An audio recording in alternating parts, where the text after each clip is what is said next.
Hi, പുതിയൊരു വീട്ടിലോട്ട് സ്വാഗതം. ഇന്ന് വന്നിരിക്കുന്നത് അഞ്ചാൻ ഈ വരുന്ന 28-ാം തീയതി റിലീസ് ചെയ്യുന്നുണ്ട്. അപ്പോൾ ഇന്നത്തെ വീഡിയോ എന്ന് പറഞ്ഞാൽ അഞ്ചാൻ്റെ 2014 ഞാൻ കണ്ടതാണ് ആ പടം. അപ്പോൾ അതിൻ്റെ ഒരു റിവ്യൂ ആണ് ഞാൻ ഈ വീഡിയോയിലൂടെ ഷെയർ ചെയ്യുന്നത്. അപ്പോൾ 2014 എന്ന് പറയുമ്പം അറിയാലോ, ഈ യൂട്യൂബ് ഒന്നും അത്ര ആക്റ്റീവ് അല്ല. അന്നത്തെ ഫോണിൻ്റെ സെറ്റപ്പൊക്കെ എന്നൊക്കെ പറഞ്ഞാൽ നെറ്റൊക്കെ കിട്ടണമെങ്കിൽ നമ്മൾ ഒരു കാർഡ് കിട്ടും 29 രൂപയുടെ. എനിക്കൊന്ന് ഒരു മാസം 150 MB വീഡിയോ ഒക്കെ അങ്ങനെ കാണുന്നത് കുറഞ്ഞ ഒരു സമയത്തൊക്കെയാണ് വീഡിയോ കാണുന്നത്. യൂട്യൂബ് ചാനൽ കുറവ്. അപ്പോൾ അന്ന് നമ്മുടെ അഭിപ്രായം ഒന്നും അന്ന് ഷെയർ ചെയ്യാൻ പറ്റത്തില്ലായിരുന്നു. അപ്പോൾ അത് കാലം മാറി, ഇപ്പം 2025 അപ്പോൾ ഇന്ന് ഞാൻ അന്ന് കണ്ട ഒരു അഞ്ചാൻ്റെ ഒരു റിവ്യൂ ആണ് ഞാൻ ഈ വീഡിയോയുടെ ഷെയർ ചെയ്യുന്നത്. ലിങ്കു സ്വാമിയുടെ ഡയറക്ഷനിൽ 2014 ഓഗസ്റ്റിൽ ഇറങ്ങിയ പടമാണ് അഞ്ചാൻ.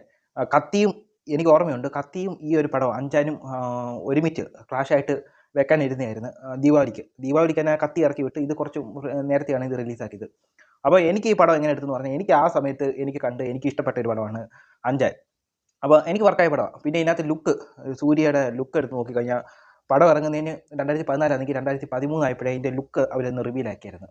ആ ഒരു ലുക്ക് വെച്ച് തന്നെ ഈ പടത്തിൻ്റെ ഹൈപ്പ് എവിടെ പോയാൽ അന്ന് കണ്ടവർക്കറിയായിരിക്കും ആ ഒരു ഹൈപ്പ് എവിടെ വരെ പോയിട്ടുണ്ടെന്ന്. പിന്നെ എൻ്റെ ഒരു ടീസർ അവർ വെളിവിട്ടിട്ടുണ്ടായിരുന്നു ആ സമയത്ത്. അതും എനിക്ക് നല്ല രീതിയിൽ ഇഷ്ടപ്പെട്ട ടീസർ. അപ്പോൾ വരുമ്പം നമുക്ക് എന്തോ വലുത് വരാൻ പോകുന്നു എന്ന് തോന്നി. അങ്ങനെ കണ്ട് എനിക്ക് ഈ പടം എന്ന് പറഞ്ഞാൽ, എനിക്ക് ആ സമയത്ത് കണ്ടപ്പോഴും ഇപ്പോഴും കണ്ടപ്പോഴും എനിക്ക് കുറച്ചൊരു പോരായ്മയായിട്ട് തോന്നി എന്ന് പറഞ്ഞാൽ, സെക്കൻഡ് ഹാഫിൽ കുറച്ച് വലിച്ചിൽ എനിക്ക് ഫീൽ ചെയ്തിട്ടുണ്ടായിരുന്നു. അതേ ഉള്ളൂ എനിക്ക് അതിനകത്ത് പോരായ്മയായിട്ട് തോന്നിയത്. ബാക്കിയെല്ലാം വെച്ച് നോക്കുന്നത് എനിക്ക് ഒരു പക്ക ഒരു എൻ്റർടൈൻമെൻറ്റ് കൊമേഴ്ഷ്യൽ പടമായിട്ടാണ് എനിക്ക് അഞ്ചാൻ ഫീൽ ചെയ്തത്. ഈ പടം അന്ന് ഫ്ലോപ്പായ ഒരു പടമാണ്. പിന്നെ ഇതിനകത്ത് മ്യൂസിക് എടുത്ത് നോക്കുകയാണെങ്കിൽ യുവൻ ശങ്കർ രാജയുടെ നല്ല കിടിലൻ മ്യൂസിക്കുകളും BGM-ഉം സൂര്യയ്ക്ക് കൊടുത്തേക്കുന്ന BGM എല്ലാം കൊടുക്കുകയാണെങ്കിൽ നല്ല BGM-ആണ് എനിക്ക് പേഴ്സണലി തോന്നിയിട്ടുള്ളത്. വില്ലനായിട്ട് വന്ന മനോജ് ബാജ്പേയി അന്ന് കയറി വരുന്ന സമയം തോന്നുന്നു. കൂടുതൽ സിനിമയ്ക്കകത്തൊന്നുമില്ല, വെബ് സീരീസിൽ എനിക്ക് തോന്നുന്നു ഉണ്ടായിരുന്നു തോന്നുന്നു. ഇപ്പം പുള്ളി നാഷണൽ അവാർഡൊക്കെ കിട്ടിയിട്ടുണ്ട്.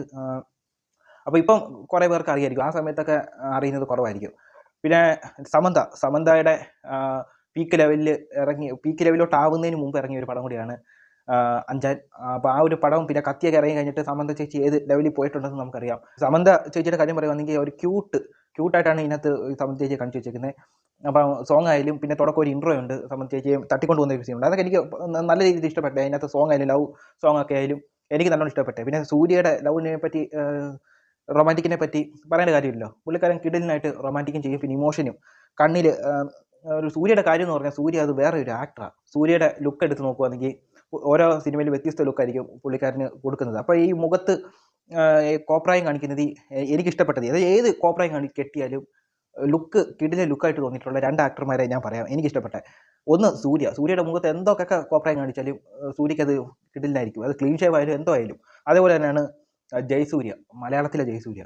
നോക്കുകയാണെങ്കിൽ എന്ത് കോപ്രായം കാണിച്ചാലും, ഇപ്പോൾ ഹെയർ സ്റ്റൈൽ ആയാലും പുള്ളിക്കാരൻ ഓരോ ലുക്ക് വന്നാലും അത് വ്യത്യസ്തമായിട്ട് നമുക്ക് തോന്നും.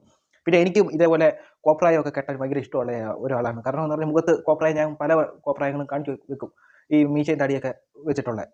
അപ്പോൾ ആ സമയത്ത് കടുക്കനിടുന്നതും ആ സമയത്ത് ഞങ്ങളുടെ ഏരിയയിൽ ഞാനായിരുന്നു ആദ്യം തുടക്കം കുറിച്ചത്. ഇപ്പം അത് ട്രെൻഡായിട്ട് പിള്ളേരൊക്കെ എടുത്തിട്ടുണ്ട്. ഇപ്പോൾ ഞാനൊക്കെ ഊരിയൊക്കെ കളഞ്ഞു.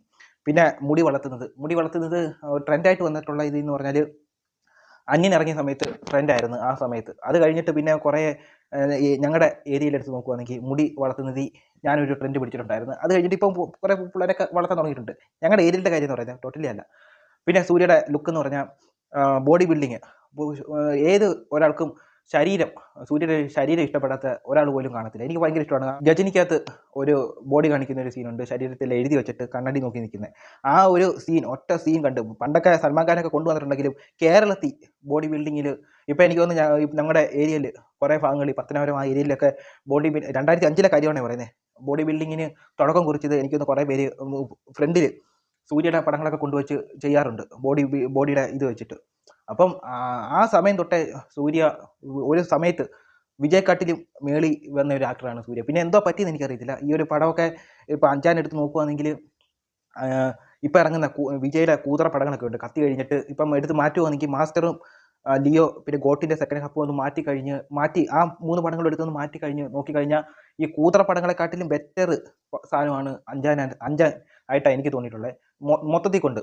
പിന്നെ ഇതിനകത്ത് രാജുബായിക്ക് സൂര്യക്ക് വെടി കൊള്ളുന്ന ഒരു സീൻ കാണിക്കുന്നുണ്ട്. പിന്നെ അവിടാണ് ചെറുതായിട്ട് പാളിപ്പോയത്. എങ്ങനെ അത് രണ്ടാമത് തിരിച്ചു വന്നു അതൊന്നും അതിനകത്ത് പറയുന്നില്ല. എനിക്ക് ഇഷ്ടപ്പെട്ട ഇൻ്റർവെൽ ബ്ലോക്കിൽ ഒന്നാണ് അഞ്ചാനകത്ത് ഇൻ്റർവെൽ ബ്ലോക്ക്. അത് കാണുമ്പോൾ നമുക്ക് ഒരു ചാർജ് ആവും. ആ ഒരു ഫൈറ്റ്, ഇൻ്റർവെൽ ഫൈറ്റും അത് കഴിഞ്ഞിട്ട് ആ ഗേറ്റ് തുറന്ന് നടന്നു വരുമ്പോൾ ഒരു BGM ഒക്കെ ഉണ്ടല്ലോ, നമുക്ക് തന്നെ ഒരു ചാർജ് ആയി പോകുന്ന രീതിയിലാണ്. പക്ഷേ ഇൻ്റർവെൽ കഴിഞ്ഞിട്ട് ഇൻ്റർവെൽ നിർത്തിയേക്കുന്നതിന് വെച്ച് ഇൻ്റർവെൽ എല്ലാം ഉണ്ട്. നമുക്കൊരു ഓഡിയൻസിന്, ഒരു മാസ് ഓഡിയൻസിന് ചെയ്യേണ്ട എല്ലാം അഞ്ചാനകത്ത് വന്നിട്ടുണ്ടായിരുന്നു. അപ്പോൾ അത് കഴിഞ്ഞിട്ട് ഇൻ്റർവെൽ കഴിയുമ്പോൾ നമ്മൾ വിചാരിക്കും ഏതാണ്ടൊക്കെ വലുത് എന്തോ വരാൻ പോകുന്നുണ്ട്. ആ വലുത് അവിടെ ഇൻ്റർവെൽ കഴിഞ്ഞിട്ട് താന്നുപോയി. ആ പടത്തിൻ്റെ ഗ്രാഫ് കുറച്ച് താന്നുപോയി. പിന്നെ കുറച്ചും കൂടെ ചാർജ് ആവുന്നതെന്ന് പറഞ്ഞാൽ ക്ലൈമാക്സ് സീനിലാണ് കുറച്ചും കൂടെ ചാർജ് ആയിട്ട് വരുന്നത്. ക്ലൈമാക്സ് ഡബിൾ ക്ലൈമാക്സ് ആയിരുന്നു അഞ്ചാനകത്തുള്ളത്. ആ 2 ക്ലൈമാക്സും എനിക്ക് ഇഷ്ടപ്പെട്ട. ടോട്ടലി നോക്കുവാണെങ്കിൽ ആ സെക്കൻഡ് ഹാഫിൽ കുറച്ചൊരു വലിച്ചിൽ മാറ്റി കഴിഞ്ഞാൽ പടം പക്ക ഒരു എൻ്റർടൈൻമെൻ്റ് ആയിരുന്നു. എനിക്ക് ആ സമയത്തായാലും ഇപ്പോഴായാലും ആ കുറച്ച് വലിച്ചിൽ മാത്രമേ എനിക്ക് തോന്നിയിട്ടുള്ളൂ. അല്ലാതെ ഈ ഒരു പടത്തിനെ മോശം പറയാൻ എനിക്ക് പറ്റത്തില്ല. അത്രയും എനിക്ക് നല്ല രീതിയിൽ ഇഷ്ടപ്പെട്ട ഒരു പടമാണ് അഞ്ചാൻ. ഇപ്പം റീ എഡിറ്റഡ് വേർഷൻ ഇപ്പം അടുത്ത ആഴ്ച റിലീസാവുന്നുണ്ട്. അതെങ്ങനെ ഉണ്ടെന്ന് നോക്കാം. ഈ ടോട്ടലി നോക്കുവാണെങ്കിൽ എനിക്ക് ഇഷ്ടപ്പെട്ടൊരു പടം കൂടായിരുന്നു അഞ്ചാൻ. ഈ ഒരു വീഡിയോ റിലീസ് ആയതുകൊണ്ട് അന്ന് കണ്ട ഒരു ഓർമ്മയ്ക്ക് പറഞ്ഞതാണ്. അപ്പോൾ ഇത്രയേ ഉള്ളൂ. അടുത്തൊരു വീഡിയോ ആയിട്ട് വരുന്നത്. ബൈ.